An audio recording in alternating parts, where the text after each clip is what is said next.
Herbert. We know the Tennessee Titans run defense. I've talked about it a few times with you and on my podcast. Their run defense is actually pretty good, and people overlook that because how vulnerable their pass defense is. And we just saw Justin Herbert kind of get back to what we've seen last year with the air yards, the yards per attempt downfield, taking shots 20-plus yards with a healthy Mike Williams and Keenan Allen. He's back to the Justin Herbert we knew. So going against the Titans defense, this is what you want. And then if you're going cheaper, I have some stats for you on this one, Let's Joe. hear it. You ready for this? I love the Lawrence call, by the way. This is my favorite one. This is where I'm going. So since week 9, he is second in EPA expected. Everybody knows the expected points. For dropbacks. So second in EPA for dropback. He has the best completion percentage in the league at 71.8. He's 7th in yards, 1,362. And then 10-0 touchdown to interception ratio. And he's also 8th in EPA in the red zone. He was 39th through week 8. He's been 8th since week 9. It's Trevor Lawrence in this matchup. I know everybody's kind of like looking at it and being like, ooh, the schedule is about to get shaky. And if you look at this, you're like, I don't know. The Jacksonville, can he continue this role? Is against Dallas at home. The Dallas secondary and their defense is actually a little bit banged up right now. And people have been able to take advantage of that.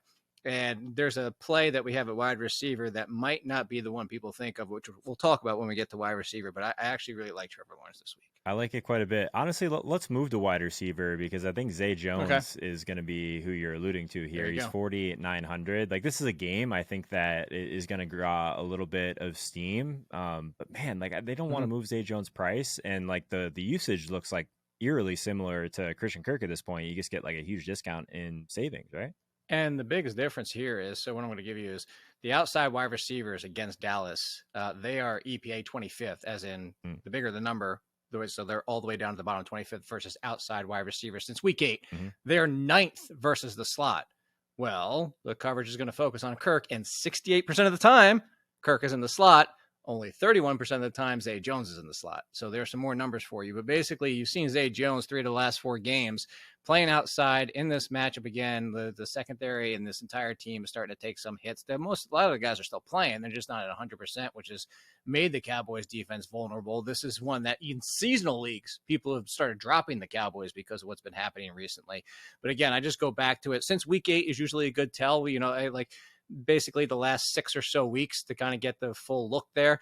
And it's outside wide receivers just do damage against them. And Zay Jones at, 48 or 4,900. I think if you're going with the Trevor Lawrence stack, and you could play Christian Kirk, but I'm kind of interested in, I think my lineup just might be Lawrence Zay Jones to get the savings. And then we're going to come back with some other things, because then you can come back with CeeDee Lamb or even Dalton Schultz or something like that.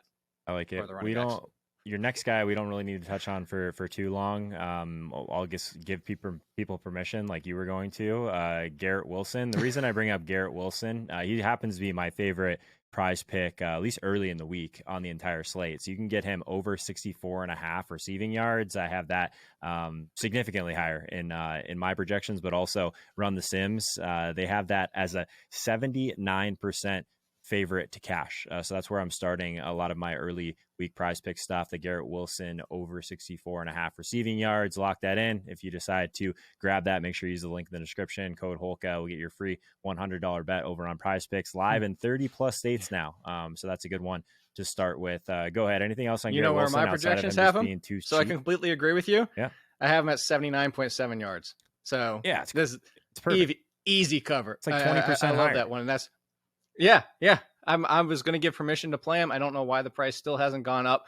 It's a little bit of cold weather, but at worst, it sounds like it's going to be flurries at the worst, which isn't much of a concern. I'm with you. Oh, by the way, because I've brought up Jared Goff before, and Reeves had that stack last week, and I like him indoors. Yeah. Stay the living hell away from Jared Goff this week. Outdoors, 1 touchdown. Outdoors in the cold.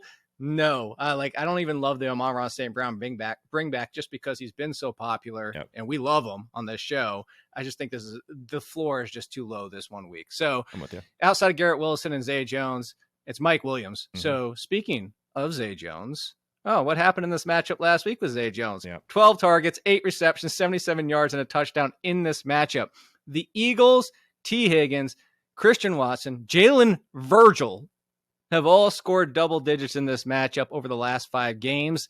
Mike Williams, I just mentioned, if you're going with the Justin Herbert route, or even if you don't want to use Justin Herbert, you just only want one wide receiver, I would actually go Mike Williams for the upside here, potentially having one of his touchdown and 100 yards, or potentially even 2 touchdowns, hopefully, in this game for this matchup. So love some Mike Williams. I like it because I think a lot of people are going to try and pay up for Keenan Allen just a little bit more. I think it's like a $500 difference there. So that's you interesting. Get the savings. Yep. And then, like, honestly, this is a week where we have a good amount of wide receiver value. I think that if we get Chris Moore with no Brandon Cooks, I think that's pretty solid at 4,200. Even like you mentioned Zay Jones, I think he'll be popular, but he's like fantastic at 4,900. Nelson Aguilar, I guess the New England guys, Kendrick Bourne, Nelson Aguilar, both those guys are like under 3,500, but they're going to be owned, Jake. Like that, it's going to be a very stars and scrubs type of week, I think. And the wide receivers position is kind of what's unlocking that. Garrett Wilson's going to be the highest owned of all those guys, but he's probably the best play, most underpriced play, probably. So I'm with you.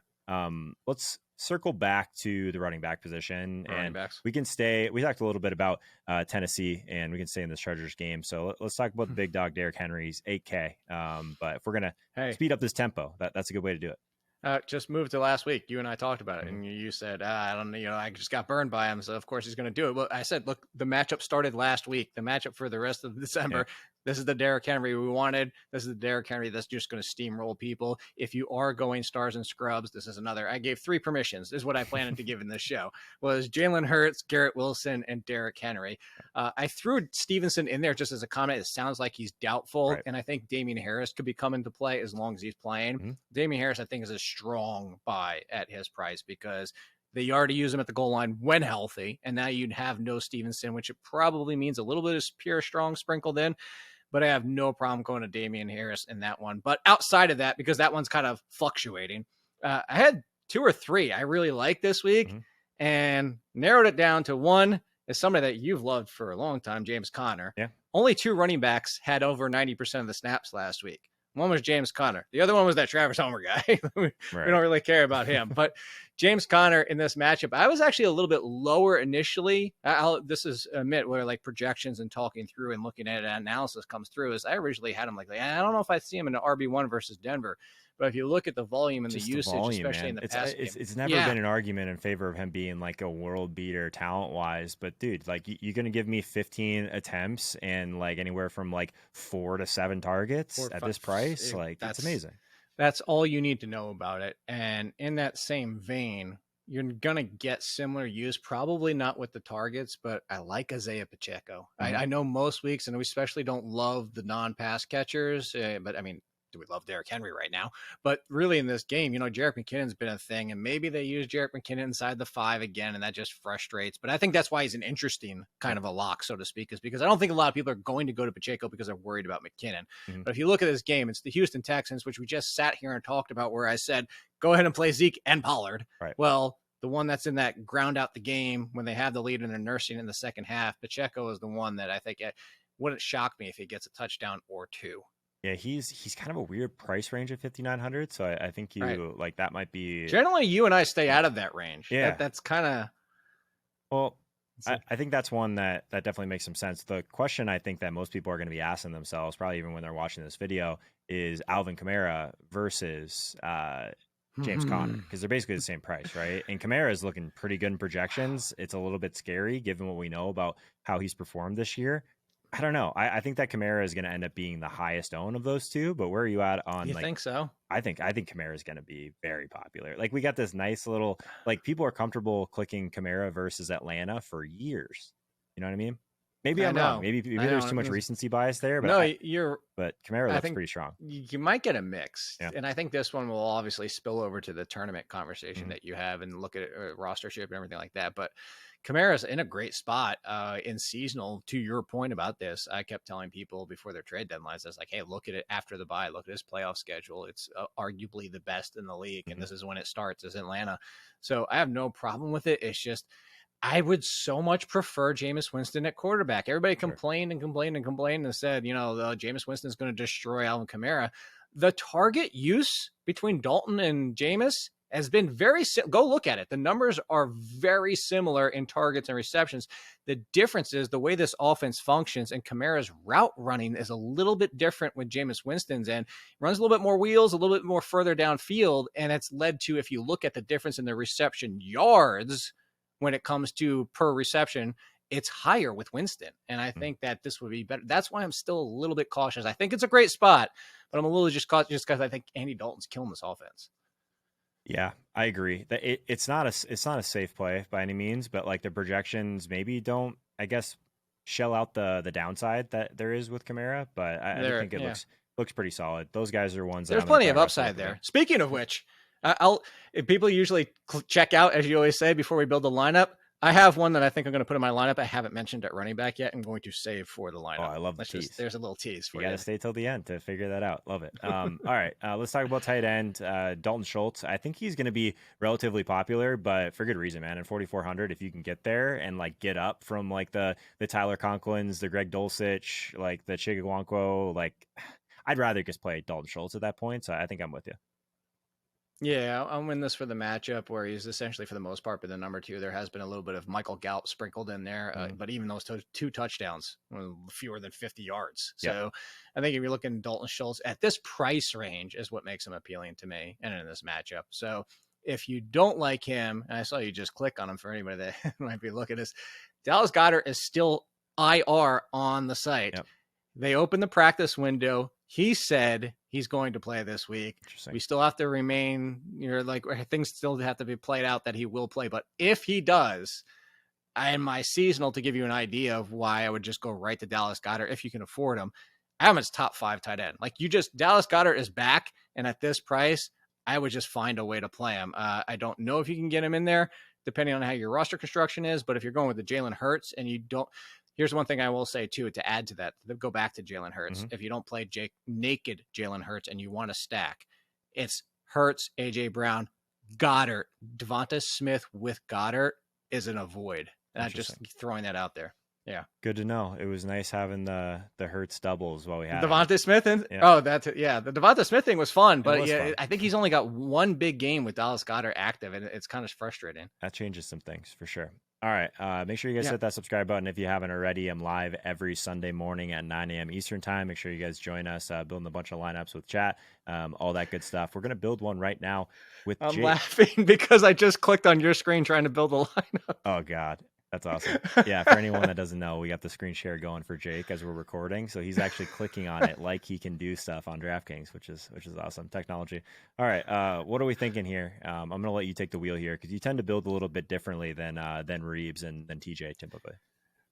Normally, I do. So let's kind of do a little bit different. Let's start with the quarterback wide receiver stack in like a bring back. Let's do the Lawrence Zay Jones and bring it back with CeeDee Lamb.